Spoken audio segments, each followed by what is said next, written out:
I just have really quick. Okay. The tax thing, the elephant in the room. I'm wondering if negotiations could be just on hold until this question's answered and until we get some more information. We, meaning you, the people of We have a Burrillville. fiduciary duty to the taxpayers. So that It's killing our house prices. So that was just my request, and also that on the website, the town website, we could have a list of all the experts and their qualifications. Have they done work for Invenergy, any of these experts before? You know that? Yes. And also just, The list is on the website, but we will expand it so that there will be. okay, excellent, thank you very much. I'm sorry, I have another question.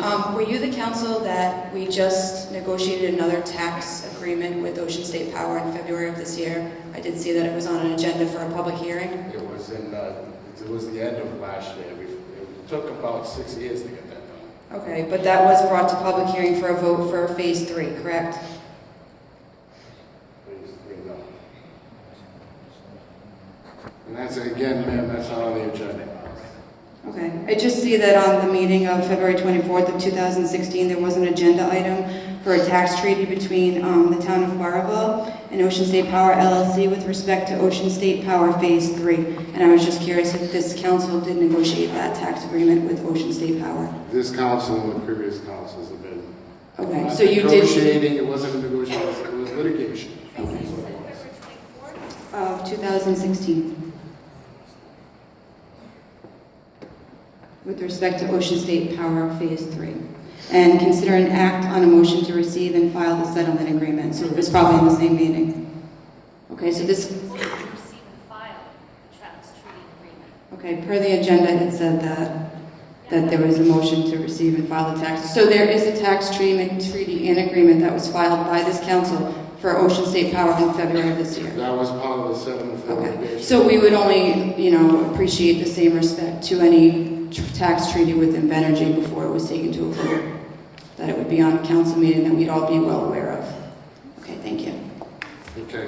Ole, don't you put the town council in a funny spot in fiduciary? You can't be yelling from the crowd. You'd have to continue in that case.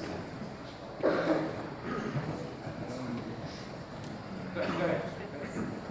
Mr. Vanderbilt. Andrew Venable, Harrisville, Rhode Island.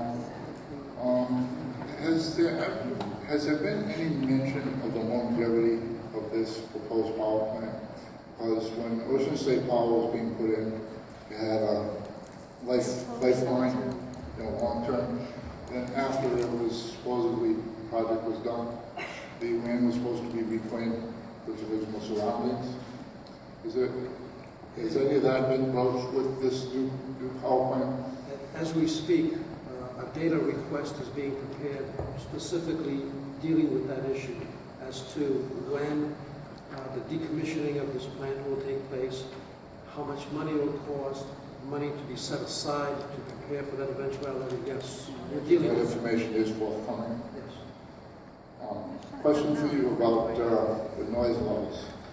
There was documentation throughout the entire Ocean State Power when the plant was being proposed and when it was being voted on about keeping the levels at a certain level, 45 dBA.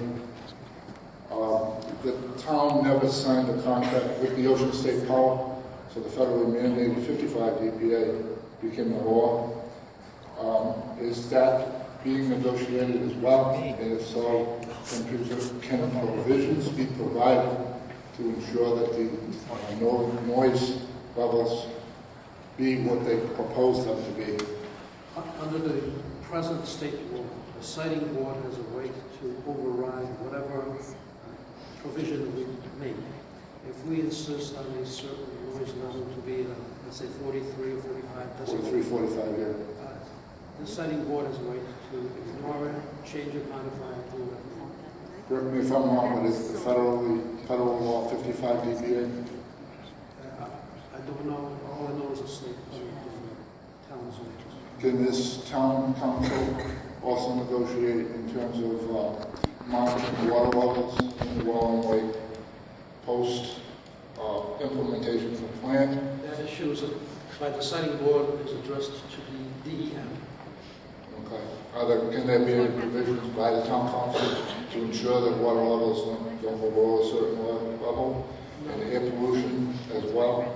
The siting board issued a directive to different entities and agencies, and what's subject to be addressed for advisory opinions. Not a single question or request was made to the council, nothing. So the council has no role to play. The siting board does not want any advisory opinion from the council.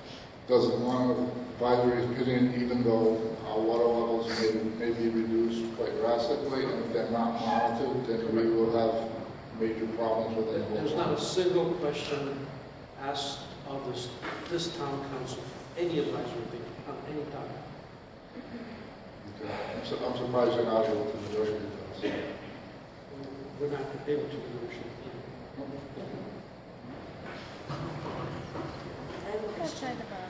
Name? Judith Huguenin, I live in Pasco. As interveners, there's only 2 more siting board hearings. I found out yesterday. I guess the next one's what, May 10th? That's actually, let's be clear about that, that's a continuation from the first meeting, because not everybody had an opportunity to address that. So they scheduled, they threw that in as an extra meeting to make sure that everybody who was on the list that didn't get a chance to address it will have an opportunity to be done. However, it doesn't mean you can't be there. I encourage everybody to be there. And then they'll have a following another meeting on the 23rd. Correct. Because I was going to ask, as interveners, can you, when dates come up this fast and things are moving along, as interveners, can you guys ask the dates be pushed back or held at a later date till you guys figure out what's going on here? Until you guys have more information, know everything that you want to know? The siting board runs the show based on the dates.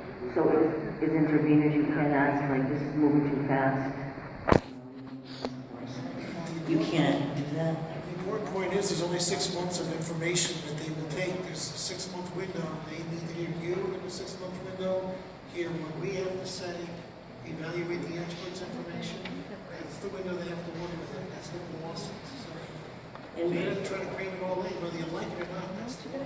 And there was only 2 siting board members. I mean, what would have happened if, like, Janet Coit said, no, this isn't a good idea, and Margaret Curran said, I like it? What do they do, flip a coin? How come? Did all that information count when there was only 2 siting board members? Was all that, the meetings? There is now a 3rd one appointed and scheduled to take. Yeah, but he wasn't there for leading up to this. He wasn't there. But he can act. He technically is supposed to read the transcript of the previous hearings. I believe the state law also says only 2 members can be there. Okay.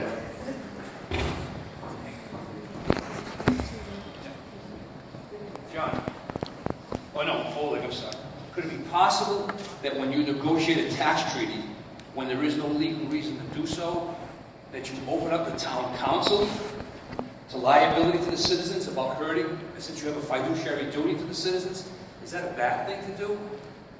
You know, it's a matter of opinion. I think the town council would be derelict of its duties if it didn't engage in negotiation for the betterment of the town.